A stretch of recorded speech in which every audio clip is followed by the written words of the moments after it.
Breaking and startling news for America. Matt Gaetz has seen the writing on the wall around his sex trafficking and alleged rape of girls allegations. He's withdrawn his nomination. Donald Trump has accepted the withdrawal of his nomination as Attorney General of the United States. What happens to Gaetz next? What happens to America next with the next pick for Attorney General? How did it happen? What was the role in the public in this community in making all of these things happen? I'm Michael Popok on Legal AF, the YouTube channel. Hit the subscribe button. These are the reasons why you're here. Let's break it all down. It's a fast-moving story, but I'll try to tie it all together for you the best way I know how. Let's start at the beginning. Matt Gaetz has withdrawn. He also resigned from the House, the 118th Congress, and I believe that applies to the 119th Congress coming in as well. He said he was going to do that. We know why, to avoid the release of the House Ethics Committee report. They voted last week. They took a week off. They voted yesterday not to release the report. We all know what that means. That report was damning against Matt Gaetz, and he knows it. And even in his own social media post, he said there's turbulence and headwinds around his nomination that's becoming a distraction for the administration. And right on cue, Donald Trump said, "Thank you for not being a distraction to our administration, and I'll accept your withdrawing of your nomination." What's the headwinds? The headwinds are the House Ethics Committee and the Republicans on it decided to try to help out Matt Gaetz.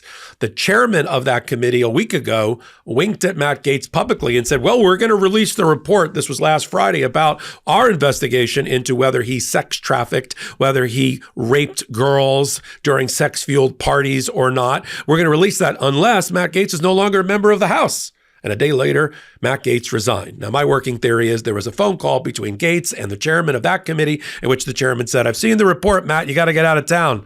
You got to resign. It's going to be terrible for you. The only chance we got is your resignation. Right on cue, a day later, Matt Gaetz resigned. But that didn't stop the media, Midas Touch, Legal AF, and others from working overtime, including the women who were then young girls who have come forward to testify against him. So we've got a whole series of things. This is what happens when the House Ethics Committee created a vacuum of information, and it got filled over the past weekend. One, the New York Times continued to report about the receipts, right, that even that other news organizations had located about a year or two ago.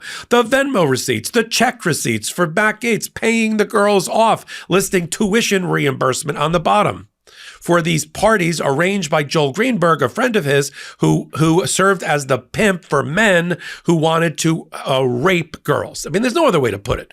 And Joel Greenberg pled guilty to that federal crime of sex trafficking and is serving 11 years in prison. That was Matt Gaetz's wing person. And so that was one. We have the receipts, the Venmo, and the checks. Then the two women, then girls, have come forward through their lawyer, Joe Leopard, who took to the airwaves over the weekend to say exactly what his clients testified to the House Ethics Committee, suggesting that they're ready to testify before the Senate confirmation hearing in the Judiciary Committee. That didn't look very good, especially since they detailed all the perverse facts around Matt Gaetz. Then we had a hack. See what happens when a vacuum is created? When people try to hide things, oh, what a tangled web we weave. The hack happened, which is there was actually a lawsuit between the two wingmen involved with Matt Gaetz and raping underage women, girls. The two of them, Joel Greenberg and the other guy, had a lawsuit in federal court in which one said the other one defamed him because, oh, my house wasn't used for those kind of parties. Really? Joel Greenberg and his lawyers got a whole bunch of witness statements under oath signed and submitted it to the court, but sealed it under a seal and under redaction. Well, those files were hacked in the law firm in the last couple of days by a hacker who got their hands on 24 of those files and was threatening to release them. So you got the hacker threatening to release, the women, then girls willing to testify. And this all backed up to what I thought would be the women of the Republican Senate, the Republican women senators holding the line. Joni Ernst saying, I'm troubled by these allegations. I have to see the report. Lisa Murkowski, Alaska, the same thing. Susan Collins, the same thing. And that gave license and permission to others, including male Republican senators like John Cornyn saying, yeah, this is going to be very difficult. And apparently, based on reporting in the last day, chaperoned by J.D. Vance, Gaetz met with Ernst and Cornyn, and they shook their head and said, yeah, the sex allegations are rough. We would need to explore them more if you remained a candidate. Say many things about Matt Gaetz, but he gets, when you hit him between the eyes with a 2x4, he understands what he should do next. You know, when the chairman of the ethics committee said resign, he resigned. When Cornyn and Ernst told him, you're not going to make it, he said, I'm out of here. And so that is what happened. And that's a compliment to this community. To the audience here on Legal AF and the Midas Touch community. You've been staying engaged. You've been calling your senators. You've been letting it be known. And this story just grew and grew and grew in a way that it got out of control, right? If Matt Gaetz thought he could control this story, he could never control this story. And so now he's had to resign. Now, let's talk about Matt Gaetz going forward. Then we'll talk about democracy going forward. Matt Gaetz going forward, I think he's toast. He's resigned. The rules of the House say you can't withdraw your resignation. The Florida's already moved forward with trying to replace that seat in a special election. That's all run by DeSantis, who's no big fan of Donald Trump. That's done. Where does he go for now? Probably Donald Trump hides him, stashes him in some sort of think tank like the Heritage Foundation or some other institute owned or controlled by Leonard Leo, something like that. And then all of a sudden, about 6 months or a year, he pops back up. Donald Trump puts him in his administration in a non-cabinet level position that doesn't need Senate confirmation. And there we're at.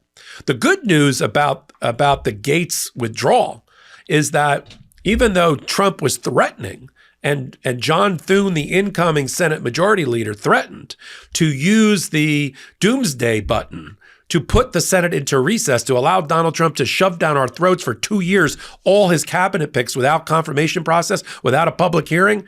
That looks like that didn't get a lot of political will, if you know what I mean. Because the same people that were against Gaetz, like Ernst, Murkowski, Collins, Cornyn, they weren't going to vote to put the Senate out of business for 10 days, to let Donald Trump do whatever he wants and abdicate their constitutional responsibilities to give advice and consent to approve these things. They did that. They might as well put themselves out of business forever. Constitutionally, they know they couldn't do that, I believe. So when that died, that stratagem died, Gaetz died. And then also, let's just, as we're following up on Gaetz, how does this back up on Pete Hegseth, who's the Department of Defense nominee that has a rape allegation from 2017 in California where he paid the woman off and had her enter a non-disclosure agreement? That's now got to come up. The good news is the audience here, linking together, putting attention on this, contacting your senators, had an effect. Sometimes public out there talking about it, criticizing in the streets, in the social media, in the marketplace of ideas works, right? Especially with these extreme picks. So congratulations and compliment to everybody here that follows us on Legal AF of the Midas Touch Network. So that's Matt Gaetz. Now what happens to democracy? What's Donald Trump's plan B? Well, by the time I'm done recording this, he might have already pulled the trigger on it. He makes decisions that quickly. The center of it's going to be this guy, Boris Epshteyn, who put together Donald Trump's entire legal team, to his criminal defense team, and moved all those people into the White House and the administration effectively. The number two lawyer, the deputy attorney general that was named at the same time as Matt Gaetz, is Todd Blanche. Todd Blanche was at least a federal U.S. attorney at one point, assistant U.S. attorney, knows sort of what he's doing. He'll fly through confirmation. So does he just move up one and become the attorney general? He was Donald Trump's lead criminal defense lawyer, did a pretty good job, as we can see from Donald Trump not having served any time in any of these cases. Does Todd Blanche, who's been dying for the attorney general position, every interview he ever gave, he said that effectively, does he just move up one? Everybody move up one.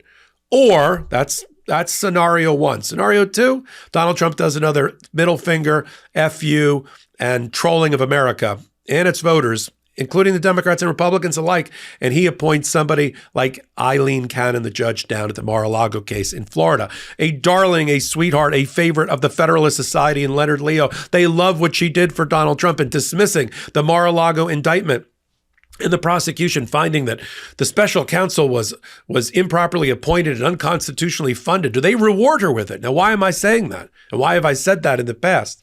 Because there was a short list that was leaked strategically, and it wasn't a real leak, by the Trump transition team about 3 weeks ago, prepared by Boris Epshteyn, that had Aileen Cannon at number 1 or number 2. It had Deputy General Counsel Todd Blanche, that's happened. Solicitor General John Sauer, that's happened. And now, does he go to his plan B, which may have always been his plan A? How did he fixate on Matt Gaetz? Boris Epshteyn. There's reporting that they were on a plane together, Trump Air or whatever it's called, that Matt Gaetz was not in the mix, but that Boris Epshteyn pushed it on the plane. By the time the plane landed in Florida, it was Matt Gaetz without any vetting. And then Susie Wiles, the White House chief of staff nominee, is cleaning up behind the elephants like Matt Gaetz. That's not on the list. So he wasn't on the list, but Boris Epshteyn controls the list. So look for Aileen Cannon to be elevated. Look, they want her for the United States Supreme Court if there's an opening.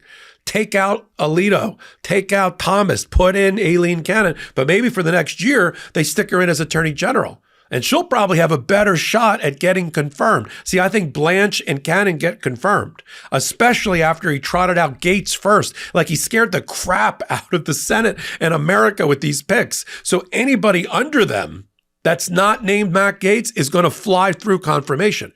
Might have been his plan all along. I've suggested that. But that's what's going to happen. Gaetz is going to land on his feet in some sort of think tank for the Republican MAGA. Then he's going to end up back in the White House somehow with a position that doesn't need confirmation.